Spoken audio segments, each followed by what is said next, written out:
அந்த சசிகலாவை பார்த்து பயந்து கவர்னர் போயிட்டாருனாக்கா அந்த சசிகலாவுக்கு வந்து பதவி பிரமாணம் பண்ண மாட்டேன்னு சொன்னதும் அதே கவர்னர் தான். அப்போ அவருக்கு எப்படி அந்த துணிச்சல் வந்தது? அவ்வளோ பவர்ஃபுல்லான ஒரு லேடியை எதுக்கிறதுக்கான துணிச்சல் அவருக்கு எப்படி வந்தது? ஆக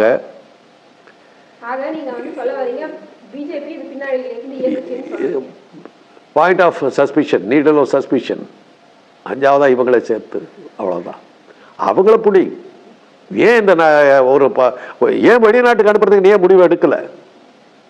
ஏன் முடிவு எடுக்கலை? ஃபாரின்ல இருக்கிற டாக்டரை கூட்டு வர்ற, எய்ம்ஸ் டாக்டரை கூட்டு வந்த, எதையுமே நீ வந்து வெளியே விடல. எய்ம்ஸ் டாக்டர் சரியில்லைங்கிற, எய்ம்ஸ் டாக்டர் என்ன சொன்னா என்ன பண்ணான்னு யாருக்கு தெரியல. உனக்கு நம்பிக்கை இல்லைன்னு சொல்லி அப்பல்லோ ஹாஸ்பிட்டல் பண்ண மேலே நம்பிக்கை இல்லைன்னு சொல்லி எய்ம்ஸை கூட்டு வந்து அவங்க என்ன கிழிச்சாங்க, அவங்க என்ன செஞ்சாங்க, அதுக்கு பதில் சொல்லு. ஒரு வெள்ளைக்காரனை கூட்டு வந்து அந்த ஆள் என்ன செஞ்சுட்டு போனா அதுக்கு பதில் சொல்லு. அப்படி அவங்க செஞ்சதெல்லாம் மறைக்க வேண்டிய காரணம் என்ன? அது வந்து அப்பல்லோ பிரதாப் ரெட்டி வந்து அதை மறைக்கிறதுல அவருக்கு என்ன அவசியம் இருக்குது? அப்படி பண்ணால் நம்ம ஹாஸ்பிட்டல் பேர் கெட்டு போயிட்டு அவருக்கு தெரியாதா?